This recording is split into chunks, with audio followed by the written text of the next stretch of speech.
बिस्मिल्लाहिर्रहमानिर्रहीम अल्हम्दुलिल्लाहि रब्बिल आलमीन वस्सलातु वस्सलामु अला सय्यिदिल अंबिया वल मुरसलीन अम्मा बाद फ़अऊज़ु बिल्लाहि मिनश शैतानिर रजीम बिस्मिल्लाहिर्रहमानिर्रहीम या मन युशफ़अउ इंद हज़रतित ताहा इश्फ़अ लना या औजहश शुफ़अआ नज़रतु इला बिलादिल्लाहि जमअन का खरदलतिन अला हुक्म तिस्साली।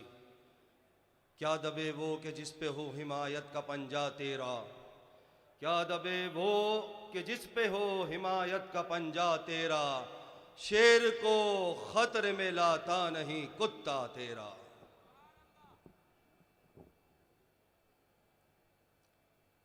मुझे जो मौजू दिया गया है कोशिश करूँगा कि अपने वक्त मुकर्ररा से पहले अपनी गुफ्तगू मुकम्मल करूँ, और वैसे भी जब बड़े मौजूद हों तो हम जैसे छोटों की जसारत नहीं बनती गुफ्तगू करने की, लेकिन चूँकि शूरा का हुक्म था गुफ्तगू करनी थी। किसी भी तंजीम की बुनियाद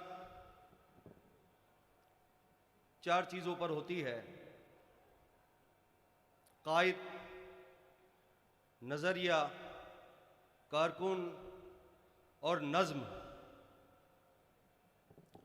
कायद, अगर कायद मजबूत हो तो यकीनन तंजीमें मजबूत होती हैं, और जितने आगे के मामलात होते हैं और तहरीकें जो हैं वो तेज़ी से कामयाबी की तरफ गामज़न होती हैं।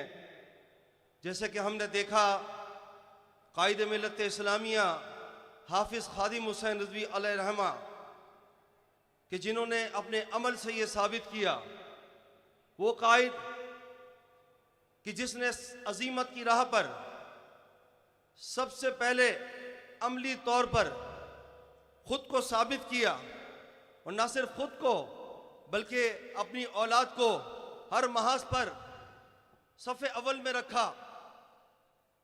हर महाज से मुराद जो अजीमत का महाज हो।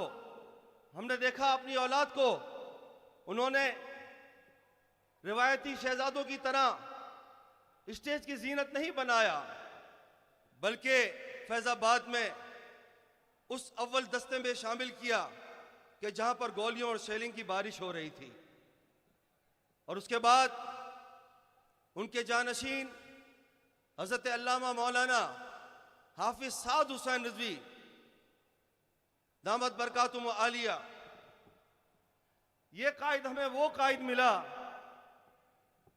कि जो सिर्फ नसब तो अल्हम्दुलिल्लाह क्या कहना, लेकिन जो सिर्फ नसब की बुनियाद पर नहीं बल्कि सबसे पहले उसने अपने आप को एक जांफिशा कारकुन की तौर पर साबित किया। मैंने देखा हमारे कायद हर प्रोग्राम को मैनेज करने में लगे रहते और एक कारकुन की तरह दिन रात काम करते रहते। अल्लाह पाक ने उनको ये मकाम अता किया। दूसरी बात, नजरिया। आपकी तंजीम जैसा नजरिया दुनिया में किसी तंजीम के पास नहीं। ये वो नजरिया है कि जो सबसे इम्तिहान तलब नजरिया है, जो हर घड़ी इम्तिहान मांगता है। और अल्हम्दुलिल्लाह हमारे कायद से लेके हमारा एक कारकुन तक वो इन इम्तिहानात में अब तक पूरा उतरा। इस तफसील में मैं नहीं जाऊंगा क्योंकि कायदीन ने मजीद इस पर गुफ्तगू करनी है। अब मैं आता हूं नज़्म की तरफ।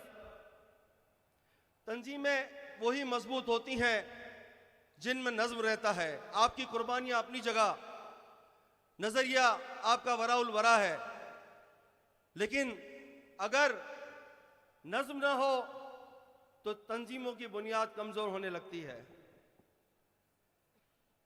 हमारी तंजीमी पॉलिसी जो भी हो, हर कारकुन पर, हर जिम्मेदार पर लाजिम है कि वो उस पर मिनो अमल करे, क्योंकि हमारे कायदे मोहतरम की तरबियत भी यही है। मुझे याद आता है कि जब सहाफ़ी कोई सवाल करा करते कायदे मिल्लत इस्लामिया से, तो वो इतना अपने आप को तंजीम का पाबंद रखते, तंजीमी पॉलिसीज़ का पाबंद रखते हालांकि उनके फैसले, उनकी फसाहत, उनकी बलागत, उस पर तो कोई सवाल ही नहीं, कोई कलाम ही नहीं। लेकिन जब उनसे सवाल होता तो वो कहते कि हमारी शुरा मौजूद है इस मामले के लिए, हमारी जो भी पॉलिसी होगी इंशाल्लाह उसके तहत जो भी मामलात हैं वो किए जाएंगे। तो जब हमारे कायद तंजीमी पॉलिसी पर इतना अपने आप को सख्ती से अमल पैरा करवाते थे, तो आपको और हमें सोचना होगा कि हम कहाँ खड़े हैं। हज़रत खालिद बिन वलीद रज़ी अल्लाह ताला अन्हु रहती दुनिया तक ऐसी मिसाल नहीं मिलेगी कि जब सैयदना उमर फारूक रज़ी अल्लाह ताला अन्हु ने उन्हें चीफ ऑफ आर्मी स्टाफ, जिसे आज ओहदा कहा जाता है, सिपह सालारी से किसी मसलहत की वजह से हटाया, तो ये नहीं कहा कि या उमर, आपने तो देखा नहीं कि मैंने कितनी जंगें लड़ी, मैंने कितनी फतुहात हासिल की, मुझे बताएं तो सही कि मेरा कसूर क्या है।